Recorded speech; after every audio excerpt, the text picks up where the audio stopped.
What if a cold-hearted millionaire crossed paths with a woman who had nothing? No home, no money, no future, only a daughter and a shattered past. What began as a rainy night encounter soon spiraled into a whirlwind of secrets, betrayal, and a love the world refused to accept. But behind the headlines and judgmental whispers lies a story that no one saw coming. Want to know how a forgotten woman and a broken man rewrote their destinies in the face of everything against them? Subscribe now and do not miss a single chapter of this emotional roller coaster. One story, one child, one storm that changed everything. The sunlight slanted low across the city, casting a golden shimmer on the pavement that could almost pass for warmth if not for the sting of the early winter air. Along the edge of a boulevard lined with glittering storefronts and sleek sports cars, Sarah pushed a battered metal cart with one shaky hand. Its wheels squeaked with each uneven bump of the concrete, a sound she had long since stopped noticing. Inside the cart were the remnants of her life: worn clothing, canned goods, a water bottle, a dented thermos, a doll with a missing eye, and the fragile bundle that mattered more than everything else: her daughter, Lily. Sarah's coat hung loosely on her thin frame. It was 2 sizes too large and frayed at the sleeves, barely enough to shield her from the wind that funneled through the wide streets of Los Angeles. Her hands, red from the cold, were chapped and cracked. Every breath she drew in burned her lungs with cold air and exhaustion. Yet she walked with the quiet determination of someone who no longer expected the world to be kind, but who had no choice but to move forward anyway. Lily, small and silent, was curled in the bottom of the cart on a bed of folded sweaters and a blanket so thin it might as well have been paper. Her wide brown eyes peeked out from under the fabric, following the glowing trail of tail lights drifting down the boulevard like red stars. She watched a man in a designer suit get out of a sleek black car, his wristwatch flashing in the dying light as he held the door open for a woman in heels that clicked like punctuation marks across the sidewalk. They laughed. Sarah did not look up. She had seen those kinds of people 1,000 times and knew better than to expect them to see her. "Mama," Lily whispered. Her voice was soft, not because she was afraid, but because she had learned to be quiet in places where no one wanted to hear her. Sarah stopped and leaned over the cart. Her wind-blown hair, tangled and faded, fell across her daughter's face as she adjusted the blanket. She smiled, or tried to. It was more a memory of a smile than the real thing. "Yes, sweetheart. Are we going to sleep at the library again?" Sarah hesitated. The library had a stone ledge behind its side entrance that stayed dry in the rain, but the security guard had warned them last time. She looked up at the sky, which was streaked with pink and copper clouds like someone had set the horizon on fire. "Maybe not tonight," she said. "We will find somewhere better." Lily nodded, as if this were an ordinary promise, not a hope born from desperation. She trusted her mother because she had never known not to. They kept moving.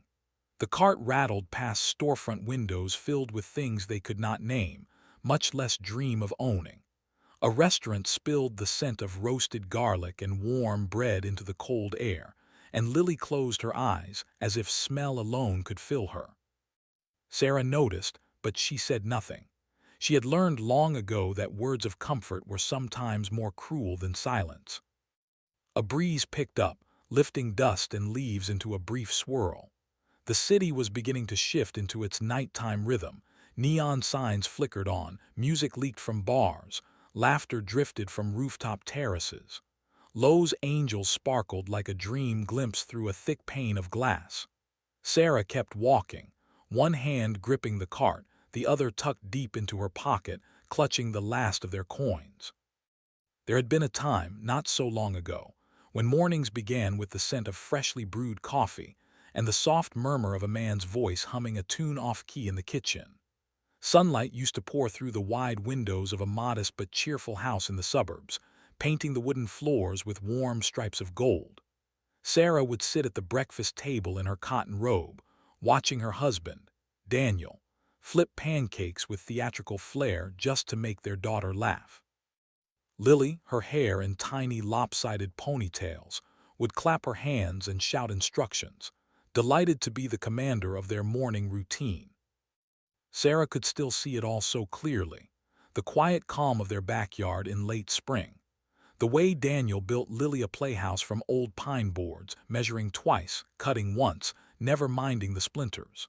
The nights spent on the couch, legs tangled under a shared blanket, watching nature documentaries and falling asleep before the credits rolled. There had been joy, simple, solid, daily joy. They had not been wealthy, but they had been rich in all the ways that counted. Sarah worked as a teaching assistant at a local elementary school, a job she loved for its quiet predictability, and the way the children reminded her that innocence still existed.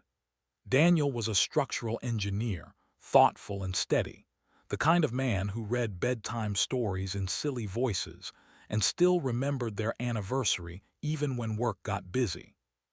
Together, they had planned a future: college savings for Lily, weekend trips to the coast, maybe even a second-hand camper one day for family road trips. It began with fatigue. Then came the coughing. A few visits to the doctor turned into tests, then waiting rooms, then the sharp, sterile silence of a diagnosis that changed everything. The cancer had already taken root too deeply. Months became marked by treatment schedules, insurance forms, and the quiet dread that settled in their home like smoke. Daniel wasted away while Sarah tried to stay strong, tried to believe that love and determination could somehow bend reality. They sold the car, then the playhouse, then the house itself.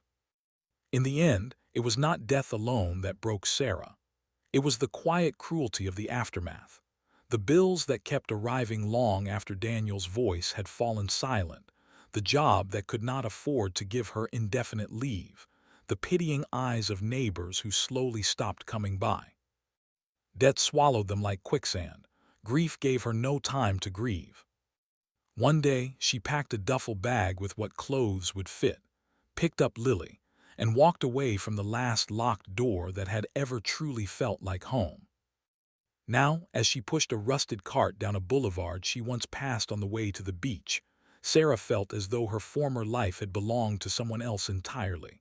A woman with soft hands, steady mornings, and a husband who never stopped smiling at her across a crowded room. That woman was gone, lost in the fragile quiet of a hospital room, in the sterile finality of signed papers, in the echo of a house emptied too soon. What remained now was a mother who refused to stop moving, because moving was the only thing she could still control. The last morning in the house had been silent in a way Sarah would never forget. The kind of silence that pressed against her skin, heavy and final. There were no boxes, there was nothing left to pack. Most of their belongings had already been sold in desperate waves. Furniture to a neighbor, electronics to a pawn shop, books and toys in yard sales that felt like little funerals. What remained could fit into two worn duffel bags, a backpack for Lily, and Sarah's old purse, its seams beginning to fray. She held Lily's hand as they stepped out onto the porch one final time. The front door swung closed behind them with a soft click, and Sarah did not look back. Not at the rose bush Daniel had planted, not at the cracked steps he always meant to fix, not at the window where sunlight used to pool on the rug. The house belonged to someone else now. A stranger would move in. Maybe they would repaint the walls. Maybe they would never know that love had once lived there.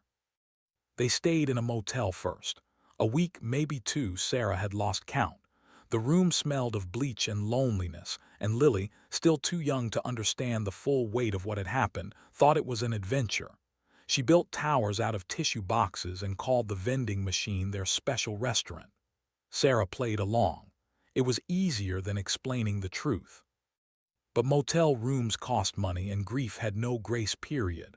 Without her job, without Daniel's insurance, his steady paycheck, his calming presence, Sarah's days blurred into lines at shelters, whispered questions at social service counters, and polite refusals that turned her away without ever meeting her eyes. Soon they were sleeping in places that were never meant to be homes: the back of a church pew during open hours, the corner of a quiet public library after closing, beneath the covered entrance of an abandoned strip mall. The city offered no softness, only endless pavement and the constant hum of movement.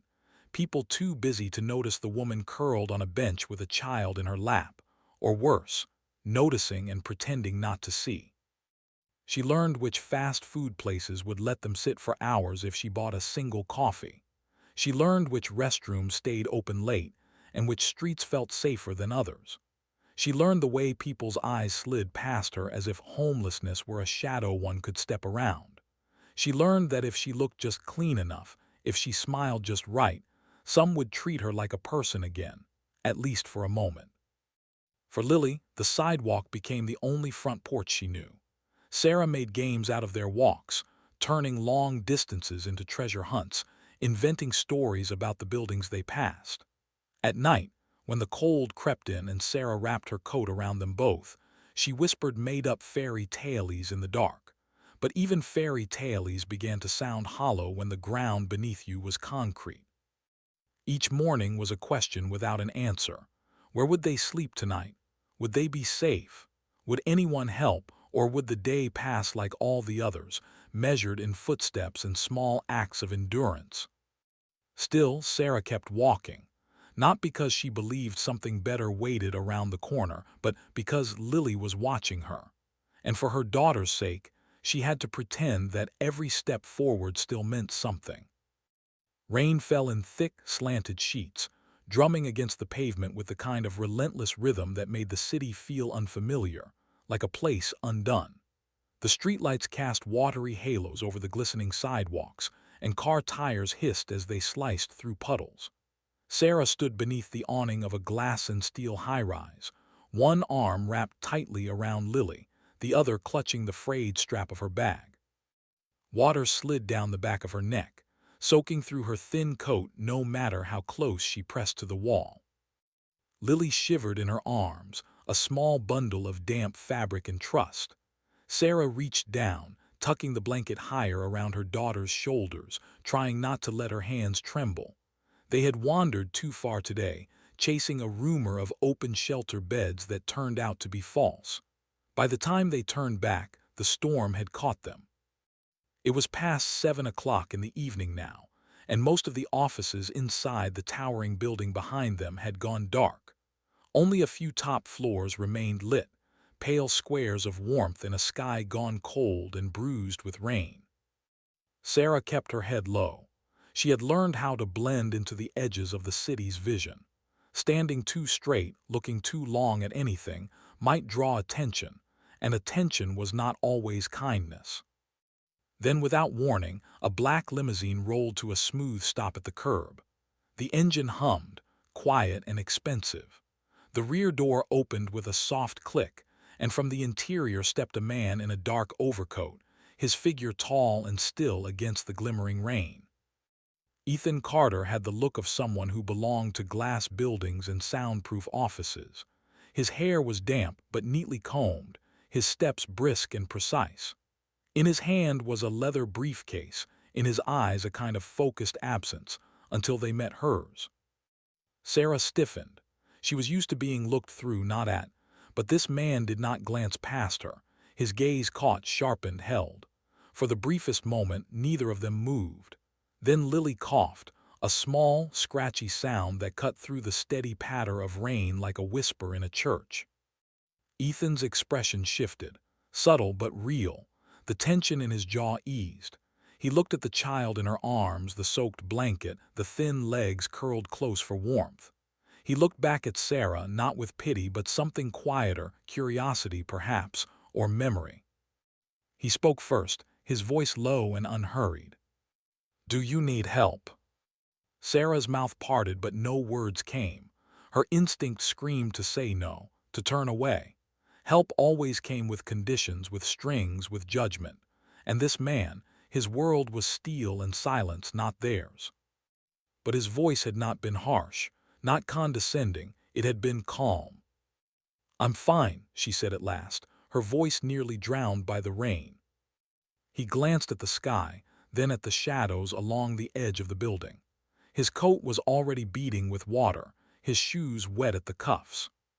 "You should not be out here tonight," he said, almost to himself.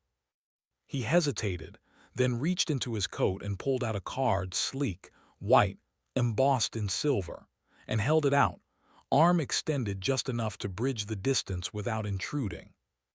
"I live 2 blocks from here, the penthouse in the white building with the blue awnings, if you change your mind." Sarah did not take the card. She did not move. But she met his eyes, steady now, searching for threat, for arrogance, for anything that would confirm her fear. She found none. Lily's head rested against her shoulder. The child's eyes, barely open, flickered toward the stranger, then closed again in trust. Ethan did not wait for a response. He nodded once, tucked the card between the metal frame of the awning and the wall, where it would stay dry, and turned to leave. He walked into the building without looking back. The glass doors closed behind him with a whisper, leaving Sarah standing in the glow of headlights, her breath catching in her throat as the limousine pulled away into the rain. The elevator doors closed behind Ethan with a soft sigh, and he stood in silence, the polished brass walls reflecting his composed exterior. He pressed the button for the penthouse level and leaned back slightly, his fingers tightening around the leather handle of his briefcase. Rainwater dripped from the hem of his coat, forming a small, irregular puddle at his feet. The day had been long, meetings stacked on top of meetings, projections, negotiations, quiet battles fought across boardroom tables with forced smiles and sharpened intentions. Normally, by this hour, he would have slipped into his penthouse in silence, poured a glass of scotch and stood by the floor-to-ceiling windows, watching the city from far above. Detached, clean, predictable. But tonight something had changed. He could not stop seeing her. The woman under the awning. She had said she was fine, but her voice told a different story. Not weakness, not pleading, something else, resignation maybe. The tone of someone who had learned to accept that the world would pass her by. But there was no collapse in her posture, no anger in her face, just a calm that unnerved him, a quiet strength he had not expected. And the child. The little girl's eyes had been impossibly large in that thin face, full of curiosity despite the cold. She had not spoken. She had only looked. Ethan had felt something shift inside him then, something dormant stir as if awakened by that small, silent gaze. The elevator chimed. The doors opened onto a hallway of pale marble and soft light. He walked the familiar stretch to his apartment and unlocked the door. Inside, the space was pristine, uncluttered, expansive, cool. A place designed to impress rather than comfort. The lights turned on with a motion sensor, glowing soft gold against glass and chrome. He set the briefcase on the counter, removed his coat, but even as he moved through the routine, loosening his tie, pouring water into a tumbler, glancing at the untouched armchair across the room, his thoughts returned to the 2 figures standing in the storm. He told himself it was just surprise, a break from the usual blur of corporate nights. He had seen many people on the street before. He had donated, sponsored shelters, signed checks, done his part. But he had never looked. Not really. Tonight he had looked, and the image would not let go. The child's head resting on her mother's shoulder. The mother's eyes meeting his without fear, without plea, only the heavy stillness of a life held together by willpower alone. It was not guilt that haunted him now, nor pity, it was recognition. Not of their suffering, but of their humanity. He found himself walking to the wide windows that overlooked the city, though he already knew the rain had not stopped. Down there, somewhere beyond the haze and glass and distance, she was still standing, still holding that child, still believing she had no right to trust anyone. Ethan stared out, the tumbler untouched in his hand. The lights of the city blinked like distant stars, but all he could see were a pair of calm, dark eyes in the rain. The rain had eased to a steady drizzle, soft enough to blur the edges of headlights and soak the pavement in glistening sheets. Hours had passed. Sarah remained beneath the awning, holding Lily close. The girl had fallen asleep, her small body trembling in the aftermath of cold, her breath shallow and uneven against Sarah's collarbone. Sarah's arms ached, but she dared not shift too much. She had wrapped the thin blanket around Lily 3 times, sacrificing her own warmth. The skin on her fingers had gone numb. Somewhere in the city, people were sitting by fires, turning pages in books, watching films with full bellies and clean socks. She could almost remember what that felt like. Footsteps approached, measured, deliberate, familiar.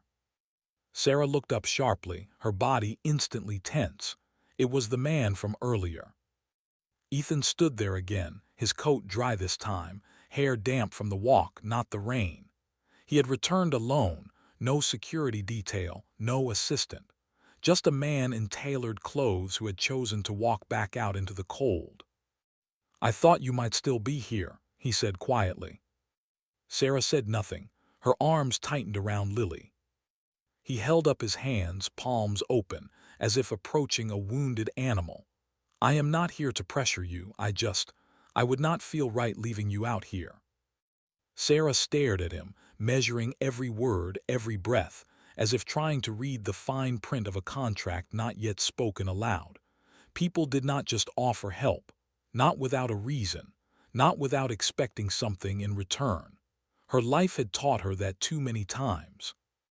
Ethan did not rush. He looked at the girl in her arms. The child's lips were slightly blue. His expression changed, not in a performative way, but in a quiet, troubled one. He looked away as if the sight had embarrassed him, as if the world had somehow failed on his watch. "I have space," he said at last. "Heat, a bed, a hot shower. I will not ask questions. One night, that is all." Still Sarah hesitated. Her instincts screamed no. She had a child to protect. She had herself to protect. Strangers were dangerous. Kindness was dangerous. But Lily shivered again, and this time it was not subtle. Sarah looked at Ethan. There was no pity in his face, no condescension, only a kind of stillness, a patience she had not expected. "Is it far?" she asked. "2 blocks," he replied. She glanced down at Lily.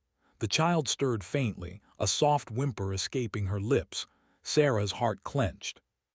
"All right," she whispered, the words tasting foreign. "One night." Ethan did not smile, did not exhale in triumph. He simply stepped back, giving her space, and nodded. "You can carry her. I will take the cart." Sarah blinked. No one had offered to carry the cart before, not once. She shifted Lily gently, pressing her to her shoulder, and stepped forward, the wheels of her world creaking behind her. Ethan took the handle without a word, guiding it carefully over the wet pavement. They walked together through the dripping quiet of the night, 2 strangers joined by something unspoken, fragile, and unfinished. Sarah did not look up at him, but she did not walk behind either. For the first time in a very long time, she walked beside someone. The elevator rose in silence, its hum low and constant. Sarah stood beside Ethan, holding Lily close against her chest. The girl had not stirred since they left the sidewalk. Her tiny fingers curled loosely against her mother's coat, her cheek pressed to Sarah's collarbone. Warm now, finally warm. Ethan had not said much on the walk. He had guided the cart carefully, avoiding every crack and puddle as if it contained something sacred. Once inside the building, he had spoken a few quiet words to the doorman, nothing dramatic, nothing that drew attention. Then they had entered the elevator, surrounded by polished walls and mirrored panels, the kind of space that seemed allergic to suffering. When the doors opened on the penthouse level, the air shifted. The hallway was silent, softly lit, and carpeted so thick that even their footsteps made no sound. Sarah followed Ethan to the end of the corridor, her arms tightening around Lily as the man unlocked the door and pushed it open. The apartment was a vast, open space filled with warm light and the scent of something faintly herbal, clean, untouched. Sarah stepped inside slowly, uncertainly. Her eyes adjusted to the quiet luxury. Hardwood floors, a fireplace flickering to life with the press of a button, bookshelves built into the walls, the spines orderly and untouched, a kitchen that gleamed with chrome and stone. But it was not the wealth of the place that struck her. It was the silence. Not the kind she had known on street corners or church basements, the kind filled with fear, but a gentler quiet, a place where nothing hunted her. Ethan did not crowd her. He gestured toward a hallway to the right. There is a guest room, clean sheets, fresh towels. The bathroom is just beside it. Take what you need. If you want tea or food, the kitchen is open. Sarah hesitated, scanning his face. His expression remained calm but distant, as though offering a room to a stranger were no different than setting a glass of water on a table. Not kindness for show, not savior theatrics, just a choice made and followed through. She nodded once and made her way down the hall. The room was soft in color and lighting, with a wide bed that looked too pristine to touch. She laid Lily down carefully, peeled off her wet clothes and wrapped her in one of the thick blankets from the foot of the bed. The child sighed in her sleep, and for the first time in weeks, her body went still, truly still. Sarah stood by the bed for a long time, watching her daughter sleep, waiting for the noise in her head to settle. Eventually, she stripped off her damp coat, ran hot water in the bathroom sink, and cleaned the dirt from her hands and face. When she looked in the mirror, she barely recognized herself. Skin pale, eyes sunken, hair tangled from wind and worry. She returned to the room, pulled the blanket over herself and Lily, and lay down. Her body resisted the softness of the bed at first. It felt wrong somehow, too much.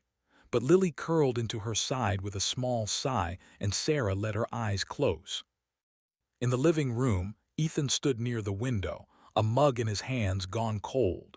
He had changed into a sweater and slacks, the kind of comfort clothing he rarely wore when alone.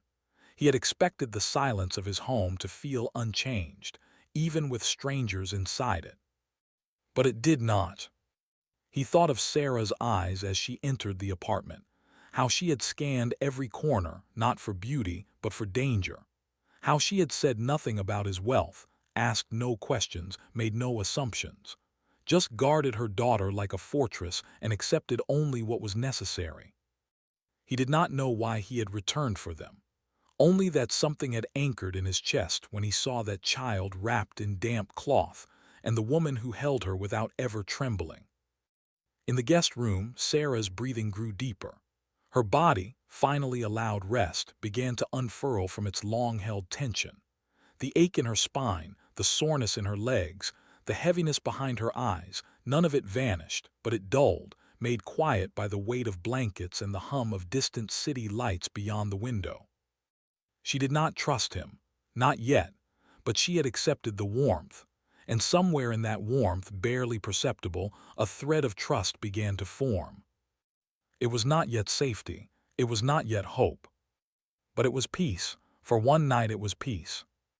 Morning light filtered through the floor-to-ceiling windows in soft layers, warming the quiet corners of the penthouse. Outside, the city moved with its usual rhythm, traffic humming far below, voices carried by wind between buildings. But within these walls, time felt slower, as if softened by breath and sleep. Sarah woke first. She always did, habit more than alarm. For a few long seconds she lay still, letting herself feel the bed beneath her, not as luxury but as presence. It was solid, steady, real. Lily slept soundly beside her, one arm flung across the pillows, her curls tangled, her lips parted in the deep sleep of a child no longer cold. By the time they entered the kitchen, dressed in borrowed clothes, plain, clean, soft, there was already a plate of warm scrambled eggs and toast waiting. No words, no grand gestures, just breakfast. Ethan stood at the island counter with a second mug of coffee in his hand, a newspaper folded but unread beside it. He looked up when they entered, nodded. "There is orange juice in the fridge." Sarah offered a polite thank you, her voice quiet, her eyes watchful. She sat Lily down and helped her with the fork. The child grinned after the first bite, her feet swinging beneath the chair. It had been so long since she had smiled without needing a reason. Ethan said little. He watched, not in a way that made Sarah feel studied, but in a way that suggested attentiveness. He noticed how Sarah always tested the food first before giving it to Lily. He saw the way she folded the napkin in half without realizing, how her eyes constantly flicked toward the door, always measuring escape routes even when no danger threatened. He did not ask questions, not yet. Instead, he listened with silence. Later that afternoon, he returned with a paper bag. Inside were a few changes of clothes, plain sweaters, leggings for Lily, socks that had never been worn. At the bottom, wrapped in brown paper, was a small stuffed fox. Not new, but clean and clearly chosen with care. Lily gasped, holding it up as though it were treasure. "Is it for me?" Sarah's instinct was to intervene, to pause, to evaluate. But Ethan simply said, "I thought it might like to live here for a while." That night, Lily named the fox Oliver and tucked it beside her on the bed. Sarah watched her sleep with one hand resting lightly over her child's back, the other resting on the edge of the comforter, unsure whether to feel safe or foolish. On the third day, Sarah offered to cook. "I do not want to intrude," she said, standing awkwardly in the doorway. "But I can cook. I would rather be useful." Ethan tilted his head, as if this were a concept that required genuine consideration. "If you are comfortable, the kitchen is yours." She made lentil soup, nothing fancy, nothing worth photographing. But when Ethan took the first bite, he nodded once and said, "This is excellent." Lily giggled. "Mama's soup makes your face happy." Ethan laughed. It surprised even him. Not because he did not laugh, he did, sometimes, but because it had been so long since someone noticed the change in his face, since a child, of all people, had made it happen. By the end of the week, there were shoes by the door that did not belong to him, a toothbrush beside the sink with a pink handle, a drawing of a stick figure fox, and 3 smiling people taped to the refrigerator with a magnet shaped like a rocket ship. Ethan was not sure when the silence of his home began to feel less like peace and more like absence. But now, it was filled with small voices, the clatter of breakfast spoons, the soft padding of footsteps too light to belong to him. He had not invited them to stay beyond one night. He had not asked them to remain. But they had slowly begun to fit into the spaces he did not know were empty. And for the first time in years, Ethan Carter no longer came home to stillness. It was not a sudden change, the way Sarah began to soften. It happened the way light filters through closed blinds, slowly, faintly, until one morning you realize the room is warm. At first she remained on edge even in comfort. Her eyes darted when a phone rang, her voice faltered when offered too much kindness. Every act of generosity triggered something inside her, an old instinct whispering that no one gave anything for free. But Ethan never pressed. He never asked for stories or confessions. He let her be. She noticed it in the small things. He never knocked on the guest room door too loudly, only tapped once in the mornings to say breakfast was ready. He never hovered when she bathed Lily or when she folded their clothes in neat piles as if they would be moving on the next day. He never commented on how long she stared at the city from the balcony, as if memorizing it in case she had to leave. Instead, he gave her space, and time, and the quiet dignity of being seen but not examined. They shared breakfast most mornings, Lily's chatter filling the air like sunlight between blinds. Sarah watched how Ethan listened, even when the child's stories were tangled and nonsensical. He always nodded, always smiled, not indulgently but with interest, as if he had nothing more important to hear than what kind of soup clouds might become if they fell. On one afternoon, Sarah found herself standing beside Ethan in the kitchen as he cleaned the coffee machine. The silence was comfortable, not heavy. She reached for a towel and dried a few dishes without speaking. When she handed him the last plate, their fingers brushed. She did not flinch. The next day she asked him if Lily could paint at the dining table. She waited, a little breathless, for a line to be drawn, this far, no further. But Ethan only nodded. That afternoon, Lily created wild swirls of color across thick paper, and Ethan stepped around her mess like it was a gallery exhibition in progress. When he returned from the office that evening with a small set of watercolor paints and better brushes, Sarah looked at him for a long moment. Then she said, simply, "Thank you." And it meant more than just the paints. It meant she had noticed, that she was beginning to believe this kindness might not be a transaction. Sometimes, late at night, she would pass him sitting in the living room, reading with his glasses low on his nose, a blanket tossed carelessly across his lap. She never interrupted, but she stopped seeing him as the man who owned the penthouse. Slowly, she began to see him as someone else, a man who had not learned to fill silence but who had learned to respect it. She still did not tell him everything. Not about the hospital nights. Not about the eviction notice with the ink that smeared from tears. Not about the nights Lily cried herself to sleep, too hungry to speak. But she told him about the time she almost burned a pie crust so badly it set off the fire alarm. She told him how Lily used to dance to old jazz records in their living room. She told him that she missed teaching, though she doubted she could ever go back. He never asked for more. And in that restraint, Sarah found something rare. Safety not in walls or locks, but in the presence of someone who expected nothing but her presence in return. Trust did not come all at once. It came like Ethan's footsteps in the hallway, soft, steady, always approaching but never too close. It was after midnight when Sarah stood alone in the hallway, the apartment quiet except for the rhythmic ticking of the wall clock. The moonlight stretched across the floor in pale streaks, casting long shadows between doorways. She had risen from bed without waking Lily, who now slept peacefully in the cocoon of blankets they had learned to trust. But Sarah could not sleep. She stared at the closed door to the guest room, then let her gaze wander across the apartment. The soft furnishings, the glint of chrome in the kitchen, the silent hum of a thermostat that kept the air always warm. She had cleaned the countertops earlier out of habit, folded the blankets on the couch without being asked, and arranged the shoes by the door, though none of them were hers.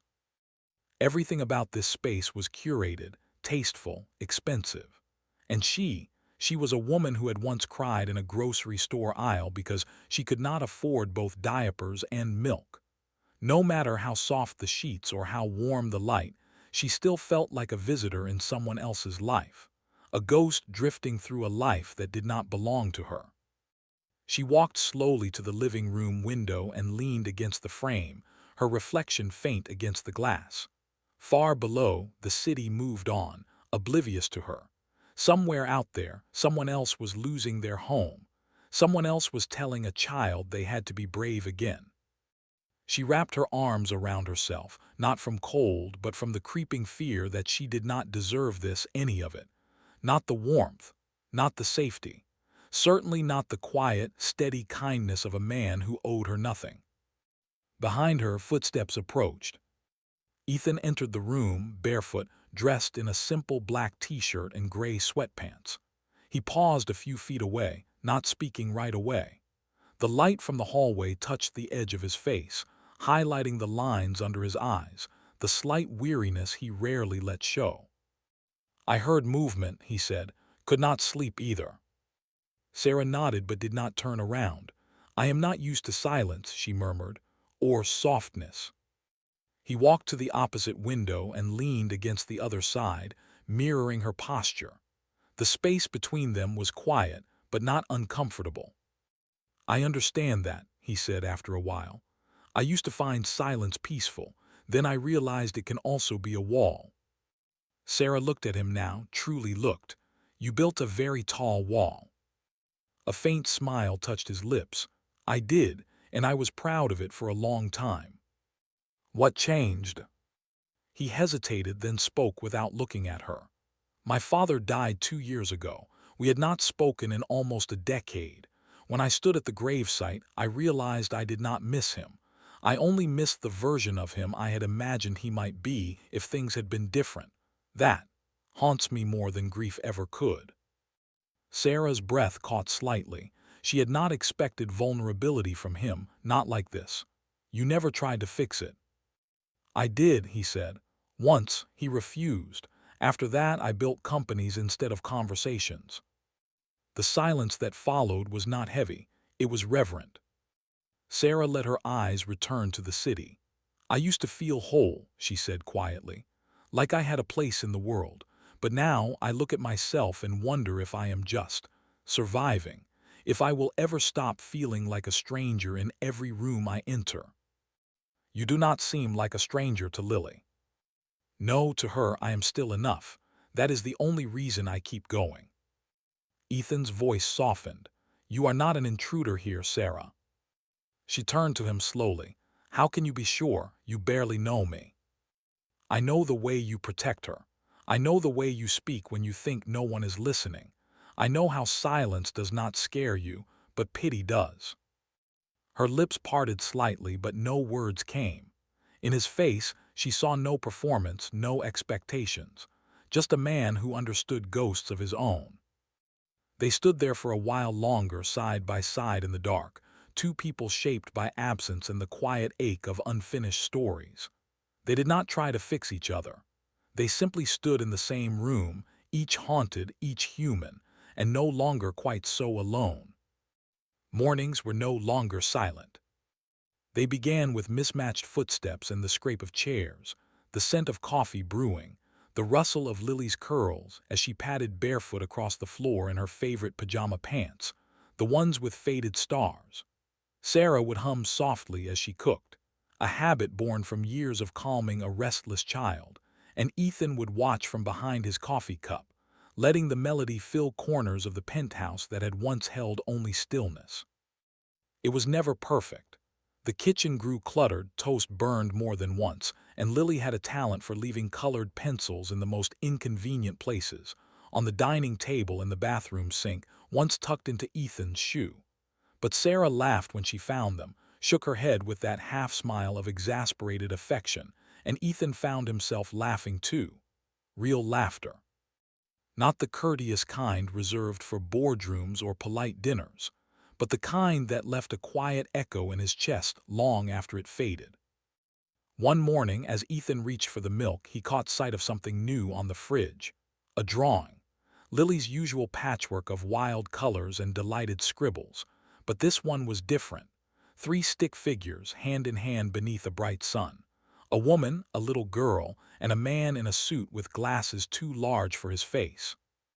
"I am not sure about the accuracy," Ethan said dryly, nodding at the figure with exaggerated shoulders and a tie that reached his knees. Sarah looked up from where she was rinsing strawberries. "She calls that her forever picture. She drew it yesterday while you were on a call, said it was what our family looks like when we are not trying too hard." He went quiet, touched in a place he had no name for. The drawing was uneven. The faces were blobs. The son had a mustache, but it stayed on the fridge long after others came and went. He never took it down. Afternoons brought their own rhythm. Sarah started volunteering at a local learning center, easing into work slowly. Ethan arranged it quietly, never making it a favor. She thanked him anyway, not for the opportunity, but for believing she still had something to give. She came home flushed with purpose, her arms full of worksheets and paint-stained hands. Lily, in turn, grew bolder, her giggles frequent, her questions endless. She clung to Ethan when he came back from the office, bombarding him with facts about dinosaurs and imaginary pets. He would kneel beside her, listen with grave attention, and reply with just enough seriousness to make her feel heard. Sarah watched them once from the kitchen doorway, her heart pulled tight with something like awe, not at his kindness, but at the ease with which he made space for a child who had once had no space at all. In the quiet hours of the evening, after Lily had fallen asleep wrapped around Oliver the fox, Sarah and Ethan would sometimes sit on the balcony, each holding a glass of tea, the skyline stretching wide before them. He told her about the time he had almost lost everything in the company's early days, the fear he had buried beneath ambition. She told him how she used to sew little dresses for Lily from thrifted fabric, and how proud she had felt the first time a stranger complimented one. Their conversations did not always go deep. Sometimes they sat in silence. Sometimes they argued over something as simple as which route had less traffic or whether cereal should count as dinner. But even in the messiness, the tension always softened into something gentler, something real. One night as Sarah reached over to take his empty cup, their fingers brushed, and he did not pull away. Neither did she. That was how it grew, not in grand confessions or candle-lit proclamations, but in the accumulation of small, quiet moments. In the way she leaned into him when she laughed. In the way he lingered in the doorway as she read to Lily. In the way their names, once spoken cautiously, now slipped easily from each other's lips. Ethan no longer saw Sarah as the woman beneath the awning in the rain. She was not a tragedy he had rescued. She was a force he had not expected, a presence that filled the silent chambers of his life with light, with color, with movement. He did not save her. He found her, and in doing so, discovered something he had never dared to want, someone who saw past the world he had built and chose to stay anyway. It was a quiet Sunday morning when Ethan asked her to stay. They had just finished breakfast, Lily's latest masterpiece of blueberry pancakes, slightly uneven but proudly served on the good plates. The sun spilled through the wide windows, touching the floor with golden streaks.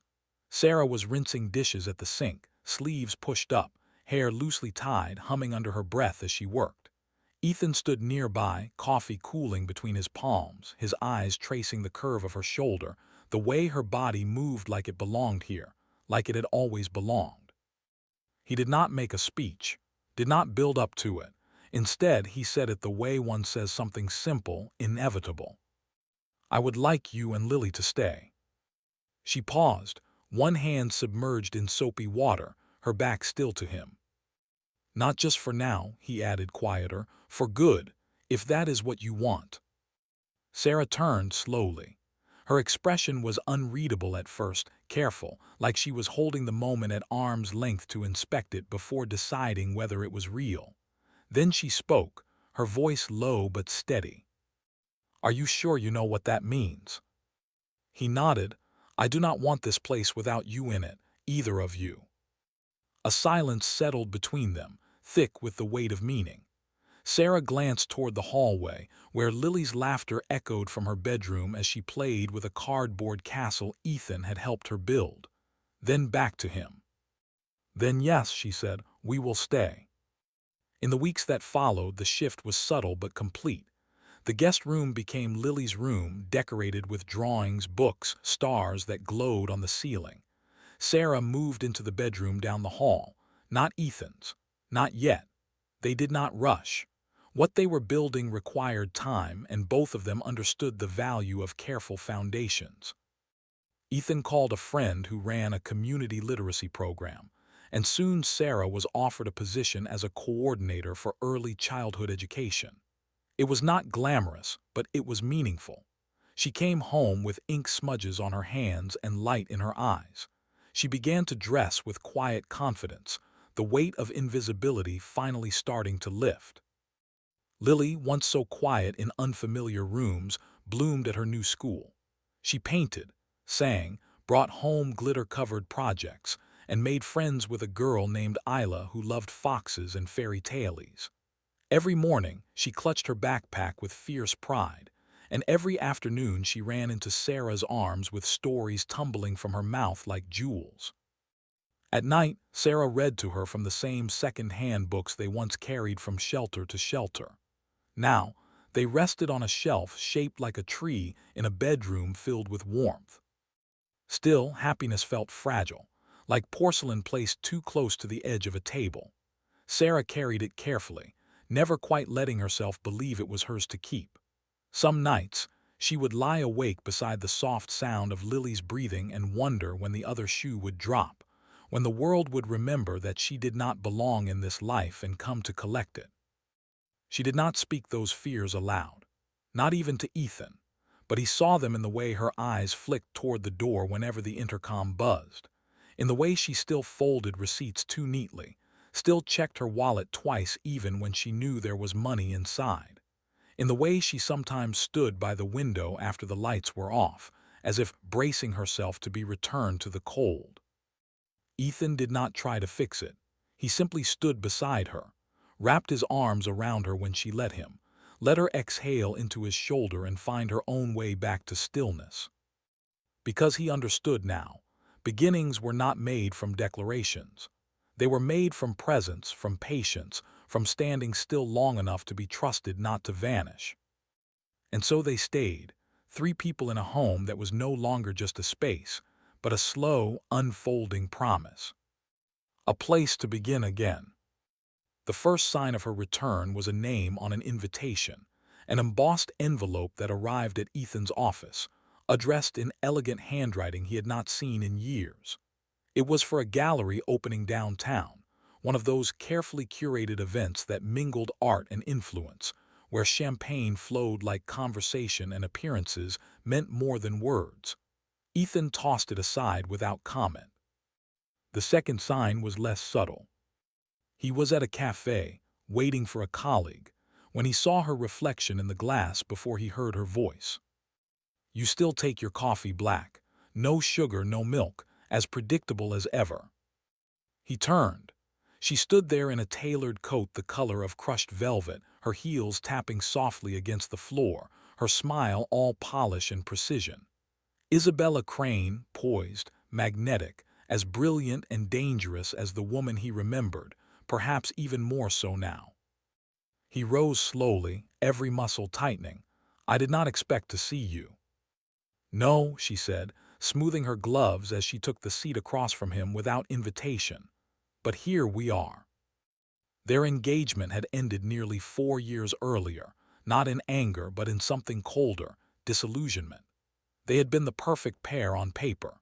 She, an art consultant with a pedigree as finely tuned as her wardrobe. He, the rising tech entrepreneur with a billion-dollar valuation and a calendar full of photo ops. But beneath the surface, they had been two strangers performing compatibility. She had wanted power, prestige, a partner who looked right at her side. Ethan had wanted, though he had not known it at the time, quiet honesty, something real. Now she looked at him with the same penetrating calm, but there was something new in her voice. Interest. "I hear you have company these days," she said casually, stirring her tea. "A woman and her daughter, is it? A rather unconventional choice, Ethan." His jaw tightened. "You have been asking questions." She smiled. "Not asking, listening. People talk. Especially when someone like you starts rewriting his narrative so abruptly, it raises curiosity." He said nothing, unwilling to give her the satisfaction of a reaction. She leaned back, crossing one leg over the other. "You always had a soft spot. I used to think it was your most dangerous flaw. Now I wonder if it might be your undoing." "What is it you want, Isabella?" Her gaze held his for a long moment. "Curiosity, mostly. I missed the city. And you, I thought I would see what had changed." She let the words hang in the air, then added, almost as an afterthought, "And who?" He stood. "Whatever game you think you are playing, do not involve them." Isabella's smile did not falter. "Ethan, darling, I do not play games. I redefine the rules." She watched him leave, her fingers drumming lightly on the porcelain rim of her teacup. Her eyes were cold now, thoughtful, calculating. Isabella Crane had returned to the city, and while her motives were veiled in charm and civility, beneath them pulsed something sharper: jealousy, unfinished pride, or perhaps the simple desire to reclaim what she once believed was hers. And somewhere, unknowingly, Sarah was painting with Lily on the kitchen floor, laughter bubbling up like spring water, blissfully unaware that the ghost of another life had just stepped back into theirs. It was just past 4 o'clock in the afternoon when the intercom buzzed. Sarah had been in the kitchen, humming quietly as she chopped carrots for dinner. Lily sat nearby, painting on the floor with an old t-shirt tied around her neck like an apron, her cheeks streaked with green and blue. The sound startled them both. The buzzer rarely rang. Visitors were rare. Sarah wiped her hands on a towel, exchanged a quick glance with her daughter, then pressed the speaker. "Yes." No reply. Just a pause and then a click as the downstairs concierge granted access, unprompted. That was the first sign something was wrong. She barely had time to wipe Lily's hands before the elevator dinged. The door opened. Isabella stepped into the foyer as though she owned it. Her heels tapped across the floor like punctuation marks, her posture impeccable, her coat draped over her arm like a cape. Sarah instinctively stepped forward, placing herself between the stranger and her daughter. Lily peeked out from behind her, silent, sensing the change in the air. Isabella looked at the apartment with a slow, appraising sweep of her gaze, like a queen visiting a country she once ruled. "So this is where you live now," she said lightly, her voice threaded with sugar and venom. "Cozy, modest, surprisingly clean." Sarah's voice was calm but firm. "I think you are in the wrong place." Isabella smiled. "Oh no, I'm exactly where I mean to be." She stepped farther into the room without invitation, her eyes landing on the canvas Lily had been painting. She glanced at the child, then at Sarah again. The amusement in her eyes deepened. "You must be Sarah," she said, as though the name itself were a disappointment. "You are not quite what I expected. I would like you to leave." Isabella tilted her head. "I imagine you would, but I think we both know that pretending this is your space will not make it yours." Sarah stiffened, her pulse beat in her throat. "You see," Isabella continued, slowly circling the kitchen island, "I know Ethan, I know how he works. Always trying to fix things, especially broken things. It is part of his charm and his weakness." Sarah said nothing. Her hands were clenched at her sides. "Do you really think you belong here?" Isabella asked, her voice soft now, almost intimate. "A woman like you, with no background, no name, dragging a child through the rain until someone wealthy enough to feel guilty picks you up like a stray." "Stop," Sarah said. But Isabella was not finished. "It is not real, you know. This, him, you, all of it. He will wake up one day and remember who he is, and you will still be who you were when he found you." Footsteps echoed in the hall. Ethan's voice cut through the room like a blade. "That is enough." He appeared at the threshold, his coat still damp from the sudden storm outside, his expression unreadable, but his eyes fixed on Isabella with unmistakable fury. She turned composed. "Ethan, I was just leaving." "No," he said, "you are done." He crossed the room in 2 strides, placing himself beside Sarah, between her and Isabella. His voice was measured, but each word rang with weight. "You do not speak to her. You do not speak to Lily, and you do not come here again." Isabella's mask cracked just slightly. "She is using you," she said low. "You are too smart not to see it." Ethan's gaze did not waver. "You are mistaking kindness for blindness, again." For a moment the silence was total. Then Isabella straightened her shoulders, smoothed her coat with deliberate grace, and turned toward the door. "Goodbye, Ethan," she said, as though the final word held power. When the door closed behind her, the room seemed to breathe again. Lily crawled into Sarah's lap, her little hands gripping her mother's shirt. Sarah held her close, her face pale, her body trembling though she stood still. Ethan turned to her, eyes full of quiet urgency. "Are you all right?" Sarah nodded slowly. "She will not scare me off." "I know," he said, and then gently, "but that does not mean it did not hurt." She looked at him for a long moment, then leaned into his arms, letting herself be held, not because she was weak, but because she no longer had to prove she was strong. Outside, the city continued on as if nothing had happened. But inside the apartment, something had shifted. The words Isabella left behind hung in the air, cruel and heavy, like smoke. And though they would fade, their residue would take longer to erase. Trust had been growing slowly, like a fragile vine in new soil. Now it would have to weather its first storm. The first article appeared quietly, buried beneath headlines about quarterly earnings and celebrity divorces. A small feature on a digital gossip column, wrapped in speculation and veiled accusations. The headline was sharp and ambiguous. The woman behind the billionaire, a Cinderella story or something else. At first, Sarah did not even know it existed. It was Ethan who found it, forwarded from a colleague with a terse note. "You might want to see this." He read it alone, his jaw tightening with every paragraph. There were no names, but the insinuations were precise, unmistakable. A single mother with a mysterious past. A rapid rise from nothing to penthouse luxury. Whispers of manipulation, of calculated charm, of a woman who knew exactly how to find herself a savior. He closed the browser and said nothing to Sarah. But the whispers spread. By the time the second article was published, the tone had shifted from speculation to suggestion. A blurry photo from years ago, Sarah standing outside a payday loan office, Lily in her arms, captioned with words like strategic victimhood and opportunistic vulnerability. Another piece featured an anonymous source who claimed to have worked with Sarah at her former school, describing her as quiet, secretive, and often absent. There was no context. No mention of the hospital visits, the funeral, the unpaid leave. Sarah found the third article herself. It came up when she searched for the literacy center where she had recently begun working. The headline chilled her. From homeless to heiress, is Ethan Carter's new flame too good to be true? There was a photo, her and Lily leaving a grocery store.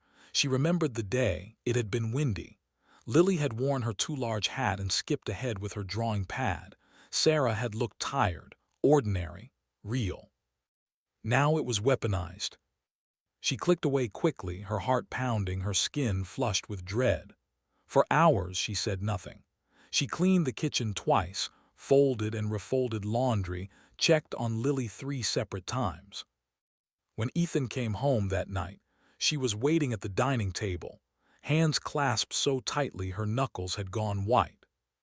"You knew, did you not?" she asked quietly. Ethan hesitated, then nodded. "I did." Her voice did not rise. "How long?" "Since the first one, a week ago." "And you said nothing?" "Because I thought I could contain it, silence it before it spread." "You cannot silence this," she whispered. "It is not just gossip, it is poison." He sat across from her. "I am doing everything I can. We are tracing the sources. Legal is drafting responses. Public relations is on standby. None of that will stop people from believing what they want to believe." He reached for her hand. She let him take it, but her fingers trembled. "You have nothing to be ashamed of," Ethan said. "I know that," she replied, "but they do not, and they are louder than the truth."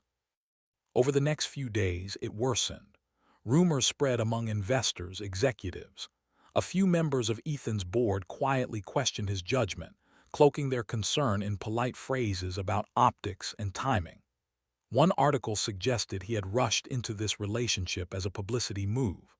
Another claimed Sarah had connections to a former scandal involving misuse of charity funds, completely unfounded, but printed nonetheless.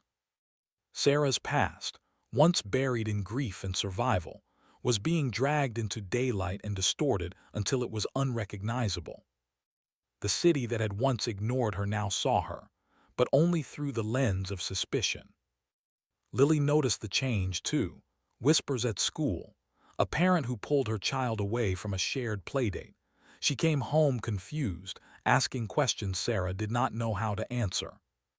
"They think you are bad," Lily said one evening, quietly staring at her cereal. "But you are not." Sarah swallowed the knot in her throat and touched her daughter's cheek. "No, love," she said, "I am not." But inside, the words stung. Not because they were false, but because she knew how quickly lies could become louder than truth. Isabella had drawn no blood directly. She had not returned in person. She did not need to. She had released the shadow and let it do the work. The boardroom was colder than usual. Ethan sat at the head of the long glass table, flanked by screens and advisors, the city skyline stretching behind him in a flawless panorama. On paper, everything looked stable. Growth projections remained strong, partnerships secure, but the undercurrent in the room was unmistakable. They had not gathered to discuss numbers. One of the older members, a man named Hallstrom, leaned forward, fingers steepled. His voice was calm, rehearsed. "We have always respected your judgment, Ethan. Your leadership is the reason this company exists, but perception matters. The media coverage, it is becoming a distraction." Ethan did not flinch. "It will pass. We are addressing it." A younger executive spoke next, her tone sharper. "It is not just headlines. Investors are asking questions. There is concern about your personal situation. The narrative is not flattering, and your silence on it is being interpreted as indifference or, worse, complicity." Ethan's jaw tightened. He had expected this, prepared for it, but hearing them say it aloud still scraped something raw. "What are you suggesting?" he asked, voice low. "We are not telling you what to do," Hallstrom said carefully. "But the connection between your personal choices and this company is undeniable. Discreet distance might be advisable, just until this storm passes." Ethan said nothing for a long time. Then he stood. "I built this company from a single desk in a one-room office. I have bled for it, fought for it, and I will not reduce the woman I love to a liability just to make shareholders sleep easier." He left the room before anyone could respond. Back at the penthouse, Sarah stood at the sink, rinsing dishes she had already washed twice. The day's noise hummed low behind her, Lily's soft singing from her room, the distant murmur of traffic. But inside her chest there was only silence. Heavy, pulsing silence. The articles had not stopped.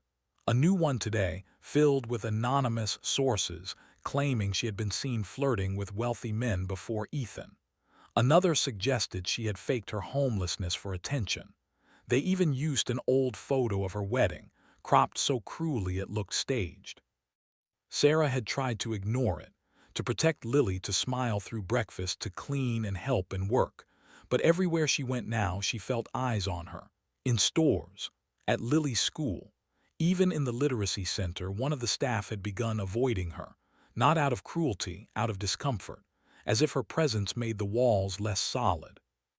When Ethan returned that evening, he found her on the balcony, arms crossed against the wind, her face unreadable. "I know," he said softly. She did not look at him. "They asked you to let us go, did they not?" He exhaled, not in so many words. "They will not stop, Ethan. Not while I am here, not while we are with you." He stepped forward, his voice rising slightly. "So we let them win. We give them the power to decide who I can love." "I am not worried about you," she said sharply, turning to face him. "I am worried about her." Her voice cracked. Lily had to sit alone at lunch today. No one would talk to her. A mother told her son not to get too close. And I had to explain why. I had to find words to make that feel less cruel when there are no good words for that. Ethan's expression faltered. "Sarah." "She is a child," she said, tears brimming. "She deserves safety, not headlines, not whispers, not this." He reached for her hand. She let him, but her fingers were cold. "I would give all of it up," he said. "The company, the reputation, all of it if it meant keeping you both safe." Her lips trembled, "But you should not have to." That night after Lily had gone to bed, Sarah sat on the couch in the dark, a suitcase beside her knees. She had packed quietly, just enough for a few days, enough to disappear if it came to that. Ethan stood across from her, his voice barely above a whisper. "Please do not go." She looked up at him, her eyes tired, not with anger but with grief. "I am not doing this because I do not love you," she said.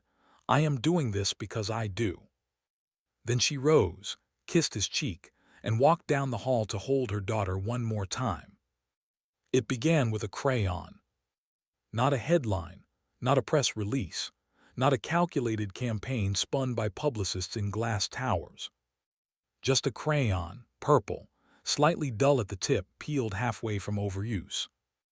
Lily sat cross-legged on the floor of her bedroom, Oliver the stuffed fox tucked beneath one arm, her lips pursed in silent concentration. Her fingers moved slowly across the paper, spelling out each word aloud under her breath, the way Sarah had taught her. She did not fully understand what had happened, only that something inside the world had shifted. Her mother cried more often now, but never when she thought Lily could see. Ethan was quiet, distracted. At school, whispers followed Lily like shadows, and her best friend Isla had stopped sitting next to her. When she asked why, Isla said her mom said bad things about Lily's family, that Ethan was not really her daddy, that Sarah was not someone to trust. Lily had not said anything that day. She had just sat still, hugging Oliver so tightly his seams creaked. Now she wrote, because no one else was saying what she knew to be true. When she finished, she carefully folded the paper, placed it inside a plain envelope, and wrote a name on the front, "To the people who are being mean about my mom," in thick, uneven letters. She waited until the next morning, then slipped it into Ethan's briefcase while he was pouring his coffee, her heart pounding with the kind of secret courage only children can carry. Ethan did not find it until later that day, during a break between tense meetings and tense emails. He almost set it aside without reading. Another note, another crisis. But the handwriting caught his eye. So did the name on the envelope. He opened it slowly. The letter read, "Dear everyone who thinks my mom is bad. My name is Lily. I am 7. My mommy is not a bad person. She reads to me every night even when she is tired. She gives me her coat when I am cold. She makes soup that makes me feel better." She did not ask Ethan to love us. He just did. I love Ethan too. He helps me build rocket ships and he smells like books. We are not pretending to be a family. We already are one. Please stop saying mean things. It makes my mommy sad and I do not like it. Love, Lily. P.S. Oliver, the fox agrees with everything I said. Ethan read it 3 times before he moved. Then he walked into the hallway, found his assistant, and handed her the letter. "Post this," he said, "exactly as it is. No edits, no commentary, just her words." The assistant hesitated. "Are you sure? The board might." I said post it.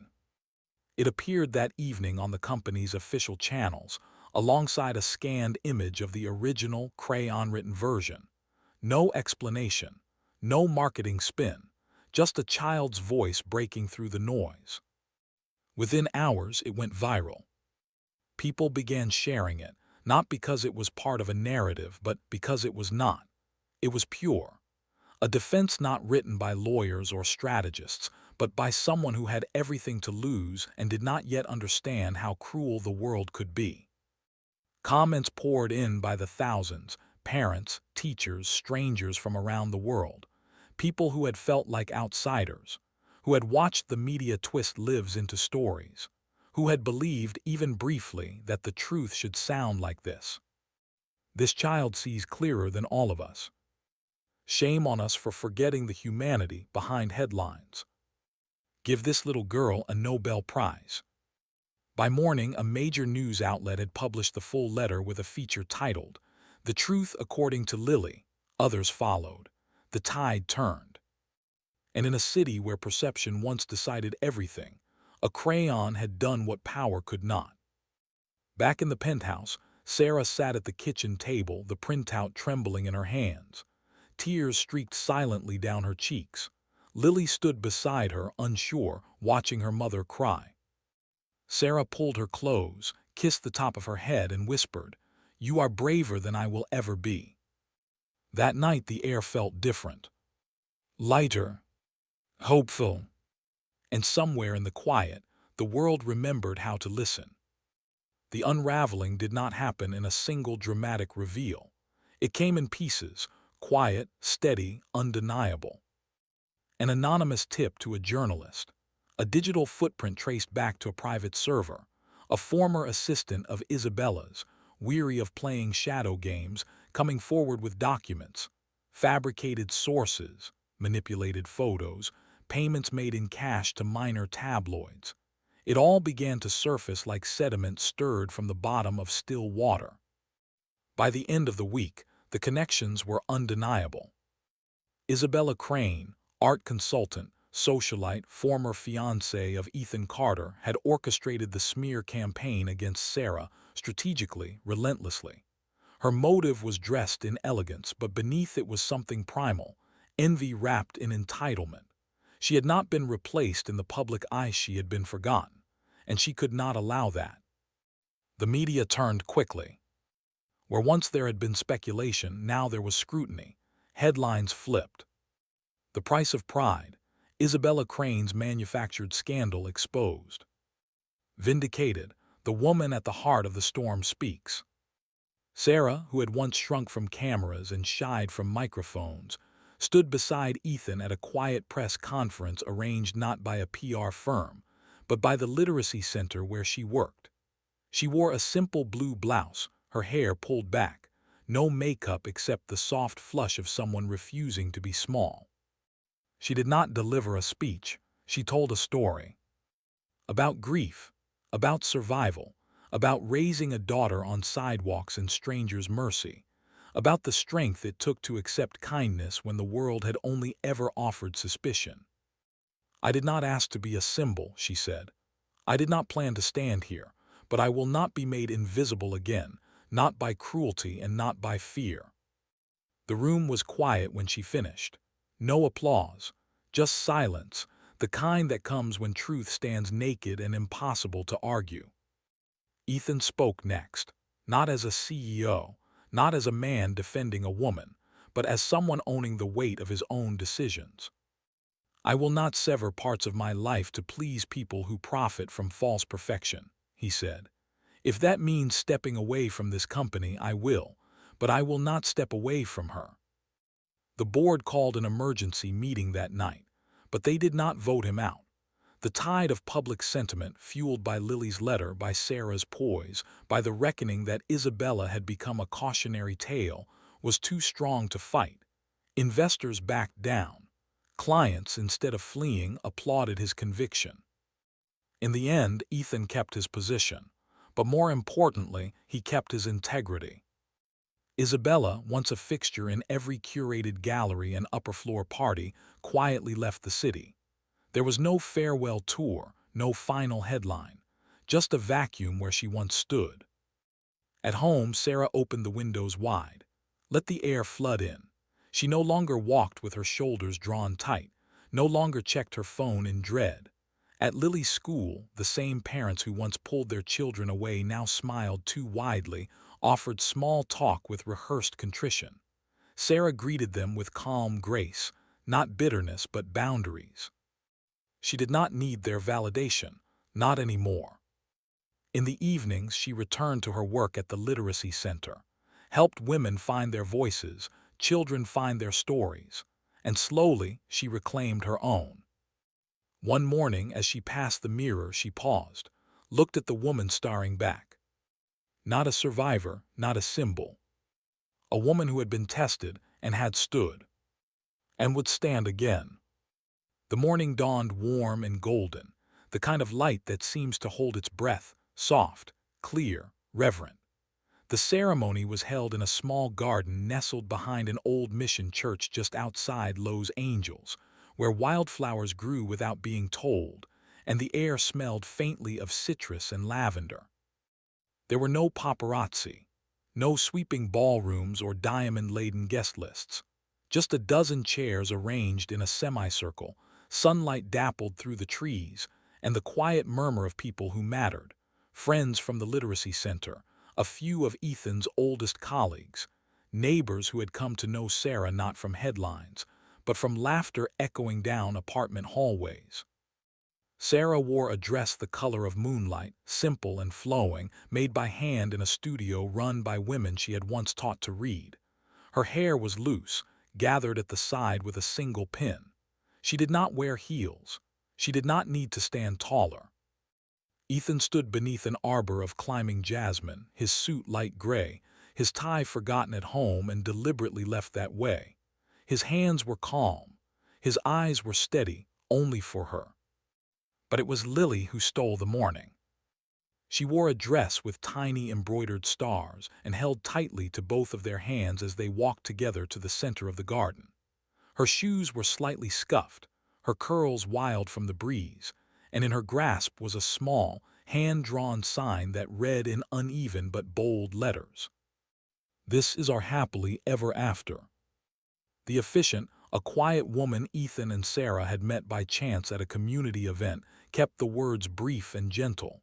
She spoke not of destiny but of choice, not of perfection but of presence, of the strength it takes to say yes, not once but every day after. Ethan turned to Sarah, his voice low, shaped by all the silences they had once shared. "You were never a rescue. You are the reason I know what home feels like." Sarah's reply was steady, but her eyes shimmered with unshed tears. "You did not save me. You saw me.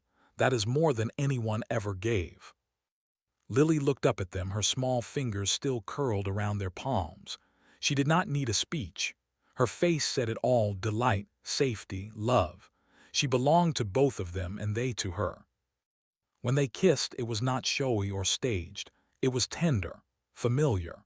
The kind of kiss shared by two people who had already seen each other through grief, through doubt, through rain-soaked sidewalks and whispered fears in the dark. It was not a beginning.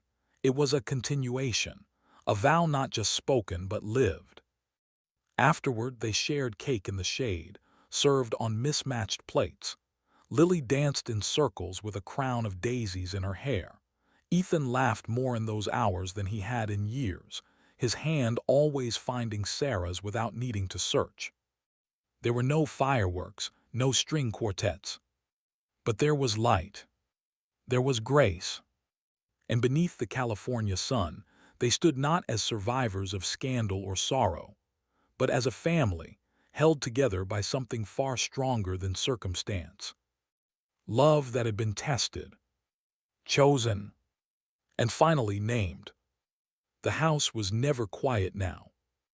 Not in the way Ethan's home had once been, the sterile hush of high ceilings and untouched corners. Now, silence was a rarity, replaced by the comforting rhythm of a life fully lived. The clatter of Lily's crayons rolling off the table, the distant hum of Sarah's laughter while she spoke to a neighbor, the soft creak of the floorboards as Ethan moved through the rooms not as a solitary man, but as a husband, a father, a companion. It had taken time.